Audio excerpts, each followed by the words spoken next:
আচ্ছা, ফটো সাংবাদিকদের জন্য 30 সেকেন্ড আমরা ছবিগুলোর জন্য সময় রাখি, এরপরে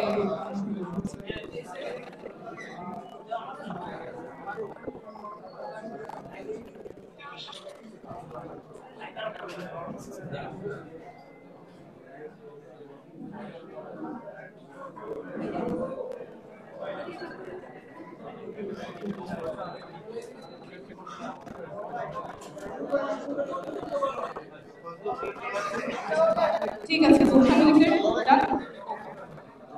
আসসালামু আলাইকুম সবাইকে, অনেক ধন্যবাদ আপনারা আসছেন আজকে। আমাদের একটু শুরু করতে দেরি হয়েছে, আবার বড় মধ্যে আছেন, আমরা খুব দ্রুত শেষ করে ফেলবো। আমাদের দেরি করতে শুরু করতে দেরি হওয়ার জন্য ক্ষমা প্রার্থী। আমাদের কয়েকটা টেকনিক্যাল জিনিস সর্ট করে আজকে শুরু করা লেগেছে, এরপর থেকে আমরা চেষ্টা করবো যথাসময়ে শুরু করা। আমরা আজকে জাতীয় নাগরিক পার্টি কেন্দ্রীয় নির্বাচন পরিচালনা কমিটির পক্ষ থেকে আজকে প্রেস ব্রিফিংটা আয়োজন করেছি। আপনারা জানেন যে জাতীয় নাগরিক পার্টি গণঅভ্যুত্থান থেকে উঠে আসা একটা রাজনৈতিক দল, এবং আমাদের নির্বাচনী প্রস্তুতিতেও আমরা সেই দিকেই কমিটেড, সেভাবেই প্রস্তুতি নিতে কমিটেড। আমরা সবসময় নতুন ধারার রাজনীতির কথা বলেছি, আমরা সবসময় বলেছি আমরা একটা নতুন ধরনের রাজনীতি করব। সেই নতুন ধরনের রাজনীতি গড়ার পথে আজকে একটা খুব গুরুত্বপূর্ণ পদক্ষেপ। আমরা আমাদের জাতীয় নাগরিক পার্টির মনোনয়ন প্রত্যাশীদের জন্য সারা বাংলাদেশের কাছে আমরা আজকে আমাদের মনোনয়ন ফর্ম উন্মুক্ত করে দিয়েছি। আপনারা জানেন যে আমাদের রাজনৈতিক প্রেক্ষাপটে রাজনীতিটা আটকে ছিল অল্প কিছু মানুষের মধ্যে। সাধারণত এলাকায় যিনি খুব সৎ, খুব যোগ্য জনপ্রতিনিধি হিসেবে কাজ করতে পারেন, অনেক কারণে তারা সামনে আসতে পারেন। আমাদের মধ্যে একটা ধারণা অনেকের মধ্যেই আছে যে এলাকায় যিনি গডফাদার, যিনি শীর্ষ দুর্নীতিবাদ, সেই হয়তো এলাকার জনপ্রতিনিধি হবে। আসলে যে সৎ যোগ্য মানুষ, যিনি আসলেই তার এলাকার জনগণের জন্য কাজ করতে চান, তিনি কখনো মনোনয়ন পাবেন না, তিনি কখনো সংসদে সেই এলাকার জনপ্রতিনিধি হিসেবে যেতে পারবেন না। সেই সংস্কৃতিটা আমরা ভাঙবো। আমরা চাই আমাদের সংসদে এমন মানুষ যাবে যারা সত্যিকারের জনপ্রতিনিধি হিসেবে কাজ করবে, যারা রাজনীতিটাকে জনগণের সেবা হিসেবে দেখবে, রাজনীতিটা কোনো আয় রোজগারের পথ হিসেবে না, কোনো ব্যবসা হিসেবে না, কোনো প্রাইভেট এন্টিটি হিসেবে না, বরং জনগণের সেবা করতেই যারা রাজনীতি করতে চায় তাদের জন্য রাজনীতির পথটা উন্মুক্ত হবে। সেই উদ্দেশ্যে আমরা আজকে নির্বাচন পরিচালনা কমিটি থেকে এই প্রেস ব্রিফিং এ 3টা মাধ্যমে আমাদের মনোনয়ন সংগ্রহ করতে পারবেন। আমাদের আহ্বান থাকবে আপনাদের যারা আজকে প্রেস ব্রিফিং দেখছেন, পরবর্তীতে দেখবেন, আপনাদের এলাকার যেই মানুষটা সবচেয়ে সৎ, সবচেয়ে যোগ্য, আপনাদের কথা সংসদে তুলে ধরতে পারবেন, তাকে উদ্বুদ্ধ করবেন আমাদের মনোনয়ন ফর্ম সংগ্রহ করার জন্য। জাতীয় নাগরিক পার্টির পক্ষ থেকে এটা কমিটমেন্ট, সবচেয়ে যোগ্য প্রার্থীটাকেই আমরা মনোনয়ন দিব। সাধারণত যেভাবে হয়ে আসছে মনোনয়নের ক্ষেত্রে প্রক্রিয়া অস্বচ্ছ থাকে, অনেক ধরনের বাণিজ্য চলে, সেই সংস্কৃতি আমরা ভাঙবো। একদম স্বচ্ছ প্রক্রিয়ায় সবচেয়ে যোগ্য মানুষটাকে আমরা মনোনয়ন প্রক্রিয়ায় অন্তর্ভুক্ত করব। এখন প্রক্রিয়াটাতে চলে আসি। 3 ধরনের প্রক্রিয়ায় মনোনয়ন ফর্ম সংগ্রহ করা যাবে। প্রথমটা হচ্ছে আমাদের যে কেন্দ্রীয় কার্যালয়, সেখানে এসে ফর্ম পূরণ করে মনোনয়ন সংগ্রহ করা যাবে। দ্বিতীয়টা হচ্ছে অনলাইনের মাধ্যমে, আমাদের ওয়েবসাইটে গেলে যে কেউ এই ফর্মটা পূরণ করতে পারবেন। আমি ডোমেইনটা বলে দিচ্ছি, nomination nomination nomination.ncppd.org। এটা লাইভ আছে, এখনই যে কেউ গিয়ে এখানে আমাদের মনোনয়ন ফর্মটা পূরণ করতে পারবেন। আপনারা স্ক্রিনে দেখতে পাচ্ছেন, খুব সিম্পল কিছু তথ্য দিয়ে মনোনয়ন ফর্মটা আপনারা ফিল আপ করতে পারবেন। ব্যক্তিগত তথ্য, নাম, পিতার নাম, মাতার নাম, কোন নির্বাচনী এলাকা, রাজনৈতিক তথ্য, পূর্বে কোনো রাজনৈতিক সংগঠনের সাথে যুক্ত ছিলেন কিনা, কোনো সামাজিক কার্যক্রমের সাথে যুক্ত ছিলেন কিনা, দলীয় সম্পৃক্ততা কি, এবং এরপরে নৈতিকতা সচেতনতা নিয়ে কিছু প্রশ্ন আছে, নতুন রাজনীতি বলতে কি মনে করেন, এবং শেষে রাজনৈতিক সিভি এবং একটা ডিল। তো 2 ধরনের প্রক্রিয়ার কথা বললাম। একটা হচ্ছে আমাদের যে কেন্দ্রীয় কার্যালয়, এখন যেখানে প্রেস কনফারেন্সটা হচ্ছে, সেখানে এসে মনোনয়নপত্র জমা দিতে পারবেন। অনলাইনে যে কেউ ঘরে বসে মনোনয়নপত্র জমা দিতে পারবেন। আর 3 নম্বর পদ্ধতিটা হচ্ছে আমাদের যে মুখ্য সংগঠক আছেন, জনাব হাসনাত আব্দুল্লাহ, সার্জিস আলম, আমাদের উত্তরাঞ্চল এবং দক্ষিণাঞ্চলের মুখ্য সংগঠক, এবং আমাদের 10 জন বিভাগীয় সাংগঠনিক সম্পাদক আছেন, তাদের মাধ্যমে আপনারা মনোনয়নটা জমা দিতে পারবেন। আমি বিভাগীয় সাংগঠনিক সম্পাদকদের নামগুলো বলে দিচ্ছি। রংপুর বিভাগে আতিক মুজাহিদ, রাজশাহী বিভাগ ইমরান ইমন, সিলেট বিভাগে এতেশাম হক, ময়মনসিংহ বিভাগে আশিকিন আলম, ঢাকা বিভাগে সাইফুল্লাহ হায়দার, ফরিদপুর বিভাগ নিজামউদ্দিন, চট্টগ্রাম বিভাগ এস.এম. সুজাউদ্দিন, কুমিল্লা বিভাগ মোহাম্মদ আতাউল্লাহ, খুলনা বিভাগ ফরিদুল হক এবং বরিশাল বিভাগে অ্যাডভোকেট মুজাহিদুল ইসলাম শাহী। এই তিনটা প্রক্রিয়ার মাধ্যমে আপনারা ফর্মটা জমা দিতে পারবেন। আমরা চাই রাজনীতিতে এমন নেতৃত্ব আসুক যারা সত্যিকারের জনপ্রতিনিধি হবেন এবং এলাকার মানুষের কথাগুলো বলবেন। আগের মতো যেই রাজনৈতিক সংস্কৃতি ছিল সেই সংস্কৃতি ভেঙে সত্যিকারের জনগণের প্রতিনিধি আমরা এই প্রক্রিয়ার মাধ্যমে উঠিয়ে আনতে চাই। অনেক ধন্যবাদ। এখন আমাদের নির্বাচন পরিচালনা কমিটি টিমের প্রধান জনাব নাসিরউদ্দিন পাটোয়ারি এই প্রক্রিয়া এবং পটভূমি সম্পর্কে বলবেন।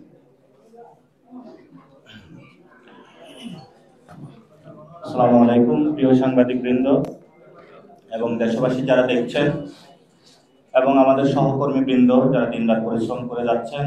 আমাদের দলীয় যে টিমগুলো রয়েছে দল পরিচালনা করার জন্য একটি গুরুত্বপূর্ণ বিষয় হলো ইলেকশন। আমরা বরাবরই বলেছি গণঅভ্যুত্থানের পরে আমরা একটি সুন্দর ক্ষমতা হস্তান্তরের জন্য একটি নির্বাচিত প্রতিনিধিদের সংসদ লাগবে, কিন্তু এর পূর্বে আমরা বলেছিলাম যে তারা কোন ভিত্তিতে চালাবে। গত 50 বছরে তারা যে ভিত্তিতে চালিয়েছিল ওই ভিত্তিমূলটা অনেক দুর্বল ছিল।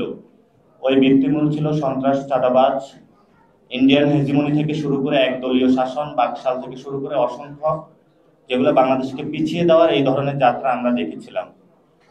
ফলত এই 24-এ এসে মানুষ হলো জীবন দিয়েছিল যে আমরা একটি নতুন বাংলাদেশ গঠন করব, যেই নতুন বাংলাদেশের মধ্যে আমরা এই ধরনের কার্যকলাপ আর প্রত্যক্ষ করব না। সেই জায়গা থেকে সংস্কার ঐক্যমত কমিশন গঠন হয়েছিল। ঐক্যমত কমিশনে সবগুলো দল মিলে 30টির অধিক দল মিলে তারা একটা পর্যায়ে এসেছে, একটা রিপোর্ট জমা দিয়েছে, সুপারিশমালা দিয়েছে। সেটার উপরে সরকার একটি আদেশ জারি করার কথা, কিন্তু রাজনৈতিক দলগুলো নিজেদের এখন যে মার্চ রয়েছে সেখানে হলো জামায়াত এবং বিএনপি মুখোমুখি অবস্থানে রয়েছে। এমন পরিস্থিতিতে আপনারা দেখছেন নির্বাচনের ডামাডোল বেজে গিয়েছে। আমাদের যেমন সংস্কার প্রক্রিয়া এগিয়ে নিতে হবে, সাথে সাথে আমাদের একটি সুন্দর পার্লামেন্ট উপহার দেওয়ার জন্য কাজ করতে হবে। তো আমাদের দল থেকে বা আমাদের দলের খুব একটা সুন্দর টিম আপনাদের সামনে উপস্থিত হয়েছে। আপনাদের একদম আমাদের সর্বপ্রথম যিনি আছেন সুপ্রিম কোর্ট লয়ার জহিরুল ইসলাম মুসা, তারপরে আছেন আব্দুল্লাহ আলামিন, উনিও অ্যাডভোকেট এবং নারায়ণগঞ্জের দায়িত্বে আছেন আমাদের শৃঙ্খলা কমিটির প্রধান হিসাবে দায়িত্ব পালন, ছাত্র সংগঠনগুলো দেখছেন। আমাদের পলিসি এবং রিসার্চ উইং এর হেড খালিদ সাইফুল্লাহ আছেন। আমাদের যুগ্ম আহ্বায়ক এবং আমাদের ইন্টারন্যাশনাল যে রিলেশন টিম আছে সেখানে মাহবুব আলম আছেন। আমার ডান পাশে রয়েছেন আমাদের সিনিয়র যুগ্ম সদস্য সচিব তাসলিম, যারা আপনারা সবাই তাকে চিনেন। এরপরে রয়েছেন আমাদের সিনিয়র যুগ্ম আহ্বায়ক আরিফুল ইসলাম আদিব। এরপরে রয়েছেন আমাদের সিলেট বিভাগীয় সম্পাদক এবং আমাদের দলের যুগ্ম আহ্বায়ক এবং যিনি ইউকেতে কাউন্সিলর ছিলেন, অর্থাৎ তার দীর্ঘদিনের এক্সপিরিয়েন্স রয়েছে গভর্নমেন্ট অফিস চালানোর, এতেশাম হক। এরপরে রয়েছেন আমাদের ইন্টারন্যাশনাল টিমের আলাউদ্দিন ভাই, যার দীর্ঘদিনের এক্সপিরিয়েন্স রয়েছে এবং দেশে বিদেশে অসংখ্য আর্টিকেলে উনি ওনার আর্টিকেল প্রকাশিত হয়েছে। এরপরে রয়েছেন সুপ্রিম কোর্টের লয়ার অ্যাডভোকেট হুমায়রা নূর এবং রয়েছেন এরপরে আমাদের যে যুব শক্তি অ্যাডভোকেট তরিকুল ইসলাম, যার স্লোগানে আমরা অনুপ্রাণিত হয়েছি। আমাদের সাথে আরেকজন রয়েছেন সাইফুল্লাহ হায়দার, যিনি আমাদের বিভাগীয় সম্পাদকের দায়িত্ব রয়েছেন। আমরা একটি সুন্দর টিম গুছিয়েছি বাংলাদেশের সুন্দর গুছানোর মাধ্যমে একটি ইলেকশন জনপ্রতিনিধিদের উপহার দেওয়ার জন্য। বর্তমান যে পরিস্থিতি রয়েছে এই পরিস্থিতির মধ্য দিয়ে একটি দল নিজস্ব কিছু ব্যক্তিকে মানুষের উপরে চাপিয়ে দেওয়ার চেষ্টা করে। আমরা এই দুর্বৃত্তায়ন ভাঙতে চাই। আমরা এই টপ ডাউন সিস্টেম থেকে ডাউন টু টপ সিস্টেমে যেতে চাই, অর্থাৎ সরকার এবং জনগণের মধ্যে যে পার্লামেন্ট রয়েছে এই পার্লামেন্ট হাউসে আমরা জনগণের প্রতিনিধি পাঠাতে চাই, কোনো দলীয় প্রতিনিধি পাঠাতে চাই না। আপনারা জানেন যে আমাদের দলের নাম হলো জাতীয় নাগরিক কমিটি, অর্থাৎ আমরা সিটিজেন জাতীয় নাগরিক পার্টি, অর্থাৎ সিটিজেনদের যে রাইটস তারা সেটা নিয়ে আমরা কাজ করছি। ফলত যে বিষয়টা আমরা বারবার উল্লেখ করতে চাচ্ছি মানুষের সামনে, যে আমরা কোনো দলের প্রতিনিধি মানুষের উপরে চাপিয়ে দিতে চাই না, জনগণের প্রতিনিধি দিতে চাই। এখানেও আমাদের দল থেকেও আমরা মনোনয়নপত্র যারা তুলবেন, ভবিষ্যতে পার্লামেন্টে যাবেন, আমরাও তাদের সেই ক্ষেত্রে হলো পলিসি রেখেছি, তারা জনগণের প্রতিনিধি হবেন, আমাদের দলের প্রতিনিধি হবেন না।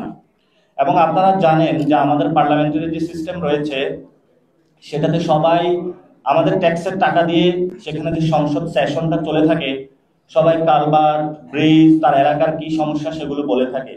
কিন্তু আমাদের রাষ্ট্রীয় যে আইনগুলো বানানোর কথা, ড্রাফটিং করার কথা, সেই বিষয়ে তাদেরকে আরো স্কিল সেট থাকে না। আমরা যদি ভালো কিছু প্রতিনিধি সংসদে পাঠাতে পারি, তাহলে আমাদের যে রুলস রেগুলেশন, জনগণের যে সমস্যাগুলো, স্টেট পলিসি যে ডিসিশন রয়েছে, সেখানে আমরা সমাধান করতে পারবো বলে আশা করি। সেই জন্য যে আগামী যে জাতীয় ইলেকশন রয়েছে, ত্রয়োদশ জাতীয় সংসদ নির্বাচন, সেই উপলক্ষে আমরা আমাদের মনোনয়ন আবেদন ফর্মের কার্যক্রম আজকে থেকে উদ্বোধন করলাম। এই মনোনয়ন আবেদন পত্র সেটা হলো আপনারা 3 ভাবে পুরো দেশবাসী আমাদের কাছে দিতে পারবে। অনলাইনে আমরা একটি ওয়েবসাইট খুলেছি, যে ওয়েবসাইটের মাধ্যমে তারা সাবমিট করতে পারবেন, সকলে যারা সম্মানিত নাগরিকবৃন্দ রয়েছেন। তারপরে আমাদের মাঠ লেভেলে যারা বিভাগীয় সম্পাদক রয়েছেন তাদের কাছেও আপনারা দিতে পারবেন। সেখানে মূল দায়িত্ব রয়েছেন হাসনাত এবং সার্জিস আলম, তাদের মাধ্যমে আপনারা আমাদের অফিসে এসে যোগাযোগ করতে পারেন। আমাদের অফিসেও একটি ডেস্ক থাকবে, যেটাতে আপনারা এসে ফর্ম ফিল আপ করে আপনারা এখানে আবেদন ফর্ম নিতে পারবেন। তা আমাদের যেই আবেদন ফর্মটা রয়েছে সেটার আমরা মূল্য রেখেছি 10,000 টাকা, সর্বনিম্ন 10,000 টাকা। কেউ যদি বাড়িয়ে দিতে চায় তাহলে উনি বাড়িয়ে দিতে পারবেন।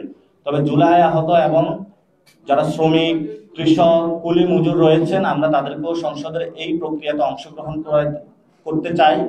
সেই ক্ষেত্রে তাদের জন্য আমরা ফর্ম, যেটা আবেদন ফর্ম, এটা নট একদম ফাইনাল নমিনেশন ফর্ম, সেটা ফি রেখেছি আমরা 2,000 টাকা। অর্থাৎ আপনারা জানেন যে আমাদের দলীয় আমরা চাঁদাবাজি, সন্ত্রাসের বিরুদ্ধে রাজনীতি করতে চাই। ফলত যারা আমাদের সাথে অঙ্গীভূত হবেন, একীভূত হবেন, তাদেরকে সেখানে একটি নামমাত্র ফি দিয়ে, অন্যান্য যেই আপনারা জানেন ইলেকশনের জামানত ফিটা এবার 50,000 টাকা করা হয়েছে, নতুন যে রুলস রেগুলেশন সেখানে এসেছে। ফলত আমরা ন্যূনতম একটা ফি রেখেছি আমাদের যে কস্টিংটা রয়েছে দল চালানোর জন্য, এবং আমাদের ডে টু ডে যে অপারেশন গুলো রয়েছে সেগুলো অ্যাক্টিভিটিস গুলো চালানোর জন্য। আমরা ইনশাল্লাহ আমরা আশা করি যে ইতিমধ্যেই আপনারা দেখেছেন যে কিছু আমাদের প্রার্থিতার বিষয়ে মিডিয়াতে গিয়েছে, সেগুলো কিন্তু আমাদের অফিসিয়াল প্রার্থিতা নয়। তবে যারা বিভিন্ন জায়গায় কাজ করেছেন সেই জায়গা থেকে তারা তাদের ইচ্ছা প্রকাশ করেছেন, মিডিয়া ভাইদের সাথে তাদের যোগাযোগ হয়েছে, তারা সেখানে জানিয়েছেন। আমাদের আহ্বায়ক মহোদয় বলেছেন আগামী হলো 15 তারিখের মধ্যেই আমরা প্রাথমিক যেই আমাদের মনোনয়ন সেটা ইনশাল্লাহ আমরা আপনাদের সামনে উপস্থিত হয়ে ঘোষণা করব। কিন্তু এর পূর্বের প্রক্রিয়াটা বাংলাদেশের কোন দলের মানুষের জানা নাই যে কিভাবে এই প্রক্রিয়াটা সম্পূর্ণ হয়। আমরা মানুষের সামনে এই প্রক্রিয়াটা স্বচ্ছভাবে করতে চাচ্ছি। অর্থাৎ আপনি আবেদন দিবেন, অনেক মানুষ রয়েছে, কারণ বাংলাদেশের সংসদে আপনি যদি বড় ব্যবসায়ী না হন, আপনি যদি গডফাদার না হন, আপনি যদি চাঁদাবাজ না হন, তাহলে আপনি সংসদে যাইতে পারবেন না। এই ধরনের কন্ডিশন থাকে ইমপ্লয়েড অর্থে। কিন্তু আমরা সেই দুর্বৃত্তায়নের জায়গা থেকে বেরিয়ে আসছে, যারা স্বচ্ছ এবং সমাজের আলেম সমাজ, সমাজের নারী সমাজ এবং সমাজের শ্রদ্ধেয় যারা ব্যক্তিবর্গ রয়েছেন, যারা কমিউনিটি লিডার রয়েছেন, আমরা তাদেরকে সংসদে নিয়ে যেতে চাই। যারা আইন প্রণেতা রয়েছেন, বিজ্ঞ আইনজীবী রয়েছেন, আমরা তাদেরকে নিয়ে যেতে চাই। যারা ডক্টরস আছেন, যারা ইঞ্জিনিয়ার্স আছেন, সমাজের প্রান্তিক লেভেলে যারা শিক্ষক আছেন এবং সমাজের গণ্যমান্য যারা ব্যক্তি রয়েছেন, যারা একদম মানুষের প্রান্তিক লেভেলে যাদের যোগাযোগ রয়েছে। অর্থাৎ কিছু মানুষ রয়েছেন আমরা যেটা দেখি পার্লামেন্টে, তারা শুধু দলের প্রতিনিধি করে। আমাদের আজকের যে জিনিসটা আমরা বলতে চাচ্ছি যে আমরা কোনো দলের প্রতিনিধিকে মনোনয়ন দিতে চাই না, আমরা জনগণের প্রতিনিধিকে মনোনয়ন দিতে চাই, এবং জনগণের মনোনয়ন দিয়ে জনগণের ভোটে আমরা তাদেরকে পার্লামেন্টে পাঠাতে চাই। এটাই হলো আমাদের জাতীয় নাগরিক পার্টির উদ্দেশ্য, এই প্রসেস শুরু করা। এখন আমরা প্রশ্নোত্তর সেশনে যাব।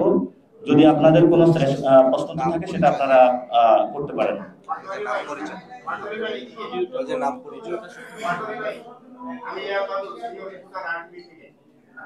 আপনাদের যে আজ থেকে যে আগ্রহীরা মনোনয়ন সংগ্রহ করবে, এটা কয় তারিখ পর্যন্ত চলবে? যাচাই বাছাই ফাইনালি কয় তারিখ পর্যন্ত হবে এবং আসলে কতগুলো আসনে মনোনয়ন দিচ্ছেন এবং জোটের ভোটে যাওয়ার সম্ভাবনা আছে?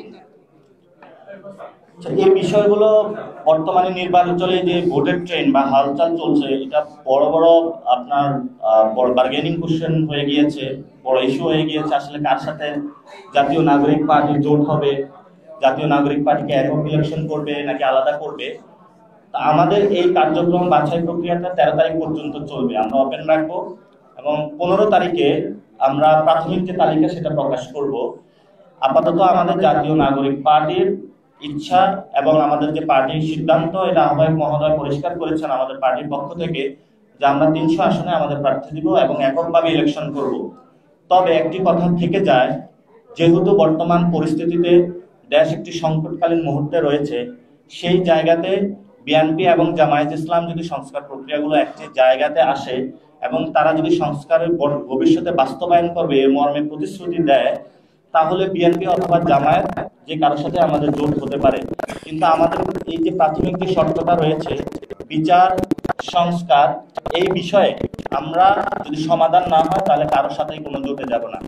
আর 2024-এর পরে এর পূর্বে যে ধরনের হলো 4 দলীয় জোট, মহাজোট, এটা এবার হলো কাজ করবে না। আপনারা জানেন প্রত্যেকটা পার্টি তার নিজস্ব প্রতীকে হলো নির্বাচন করতে হবে। তো সেই জন্য হলো প্রতীক বিক্রির দিন শেষ। আবু সাঈদের বাংলাদেশে আর কারো আসলে প্রতীক বিক্রি করার সুযোগ নেই। এই জন্য অনেক নির্বাচনী দলের হলো মাথা গরম হয়ে গিয়েছে। আপনারা জানেন তারা এই আরপিওটা, যে সংস্কার প্রক্রিয়ার মধ্যে যে আরপিওটা এসেছে, তারা এটা পরিবর্তনের জন্য একটা প্রচেষ্টা চালিয়েছে, কিন্তু সেই প্রচেষ্টাটা তারা সফল হয় নাই। আবার তারা সরকারকে চাপ দিয়ে একটা ষড়যন্ত্রের মধ্য দিয়ে এটা পরিবর্তনের চেষ্টা চালাচ্ছে। এই জন্য আমরা যে ছোট ছোট পার্টিগুলো রয়েছে তাদের কাছেও আবেদন জানাবো যে আপনারা 1-2টা সিটের কাছে আপনাদের পুরো পার্টি অথবা জীবনের যে পরিশ্রম, জীবনের যে স্বপ্ন, সেটা বিক্রি করে দিবেন না।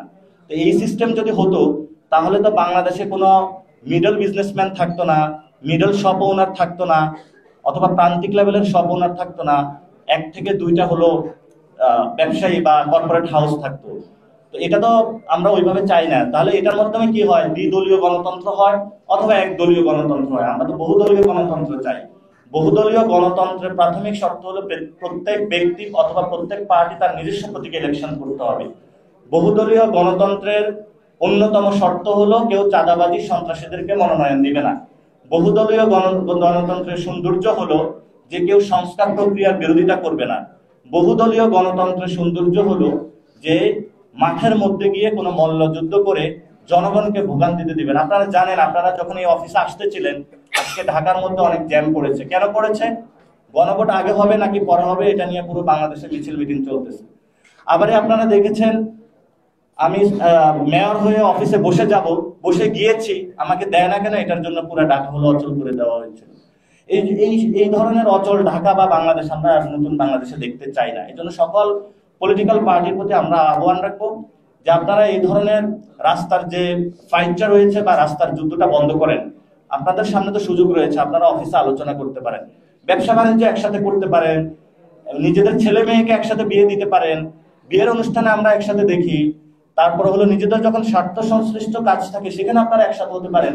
তাহলে রাষ্ট্রের যখন এই গুরুত্বপূর্ণ সম্পর্কটা আসে সেখানে আপনারা কেন একসাথে হতে পারেন না? এই জন্য তাদের হলো মন মানসিকতার পরিবর্তন করতে হবে।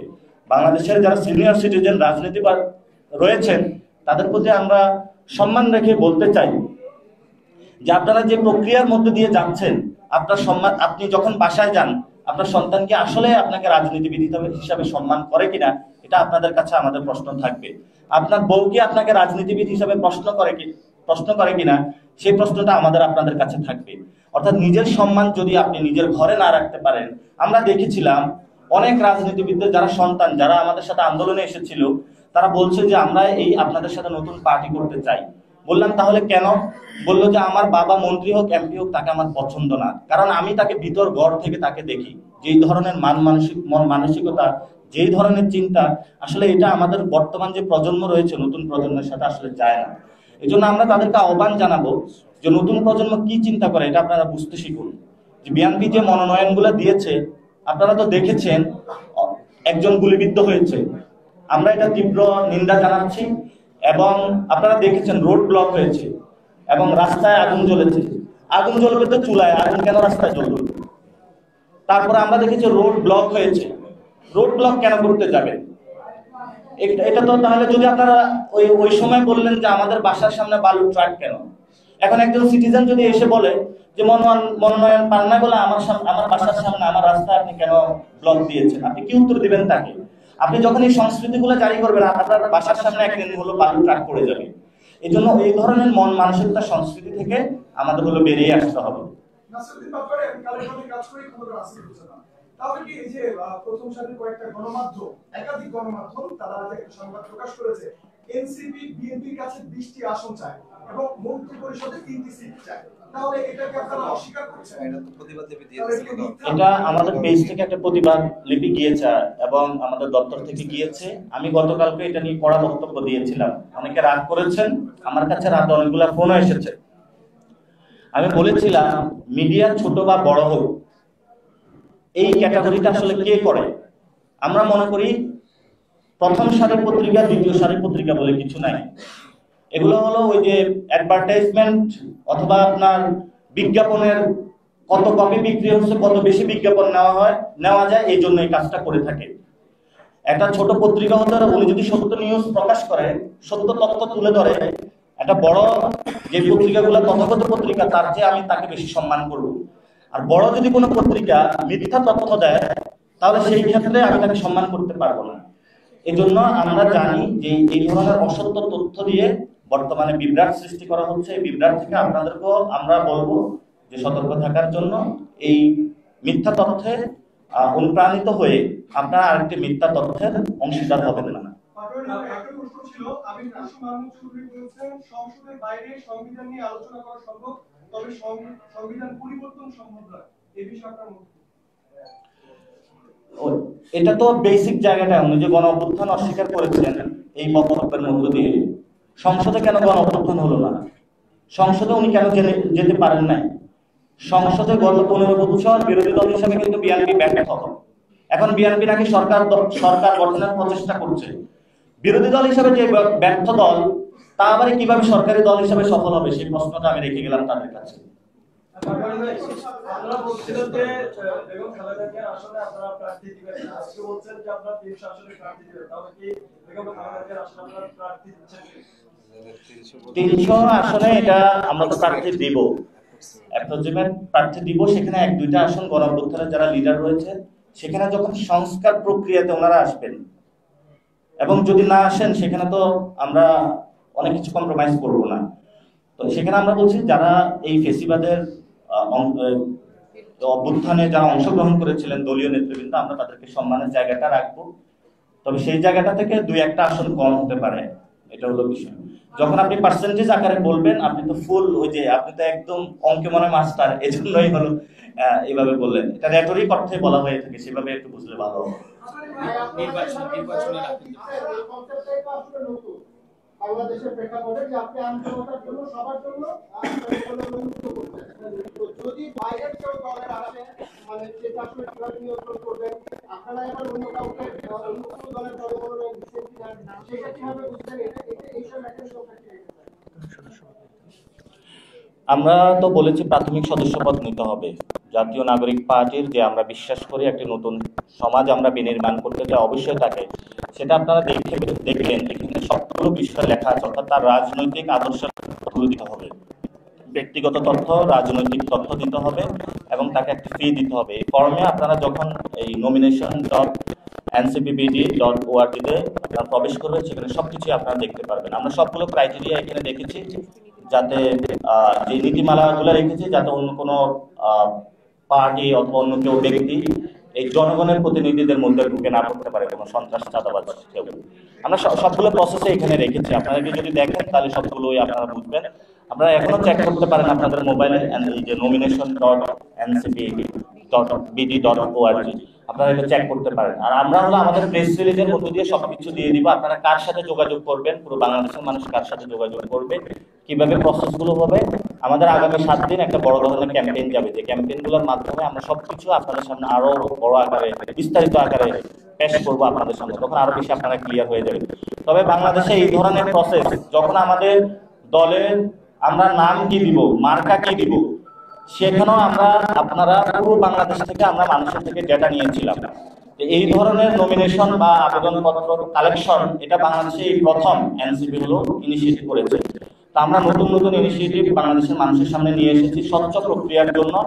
আপনারা এগুলো একটু প্রচার করবেন ভালো করে, এই জন্য যাতে অন্য দলগুলো এই কাজগুলো করতে উদ্বুদ্ধ হয়, সেই জন্য।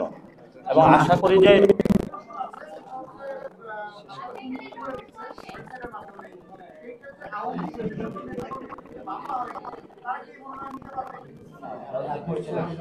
আমরা এখানে একটা রাজনৈতিক পক্ষের আলাদা একটা ঘর রয়েছে, সেখানে যে যাচাই বাছাইকরণ প্রক্রিয়া আমরা সেটা বলে দিয়েছি যে জাতীয় পার্টি এবং আওয়ামী লীগ প্রশ্নে আমাদের কোনো ছাড় নয়, এটা আমরা অনেক আগেই বলে দিয়েছি। এবং আপনি যখন ওয়েবসাইটে প্রবেশ করবেন সেখানে এই প্রসেসটা মেনটেন করা আছে ওইখানে, এবং একটা নির্দিষ্ট ফিও দেওয়ার মেনটেন করা আছে, কারণ আমরা এই দল চাঁদাবাজি সন্ত্রাসী টাকায় চালাইতে চাই না, জনগণের টাকায় চালাইতে চাই, সেটা আমরা ওই প্রসেসটার মধ্যে আপনি পাবেন।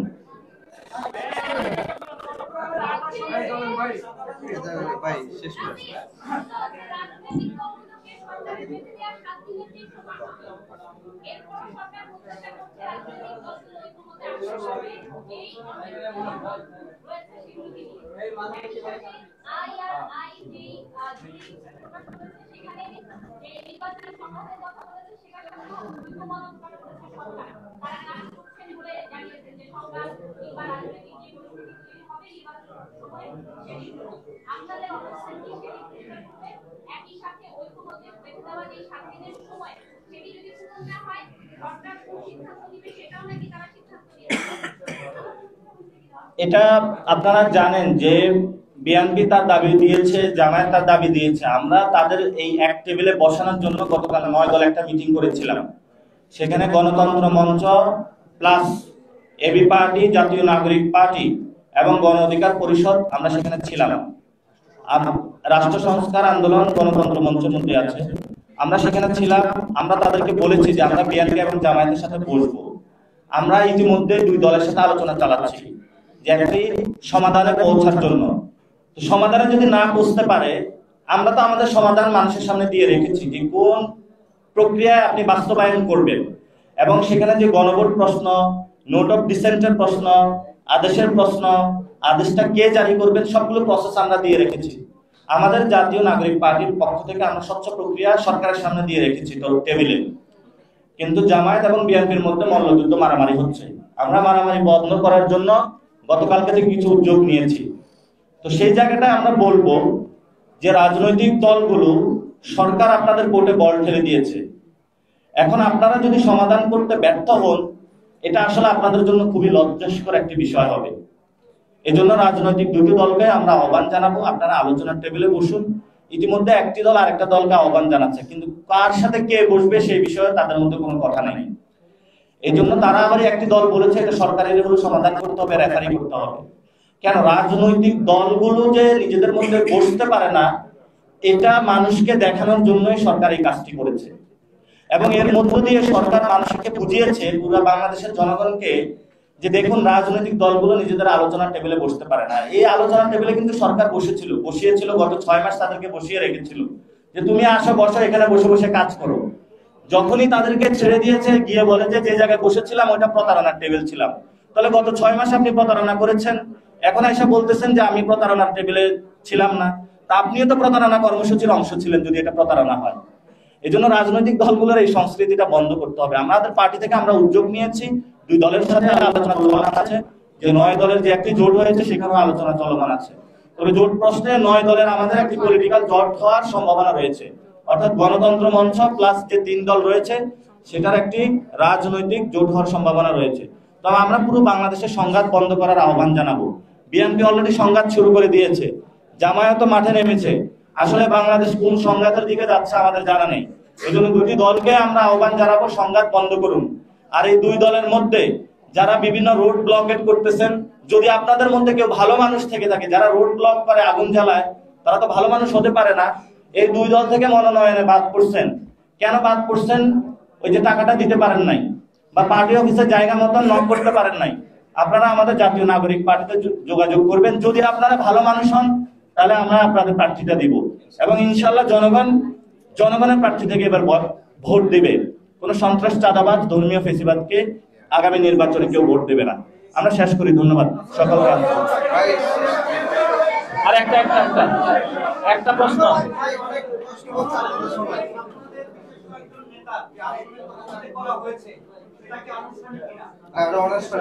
এটা আমাদের যে কয়েকজন নেতার আসন ঘোষণা করা হয়েছে, এটা অনানুষ্ঠানিক।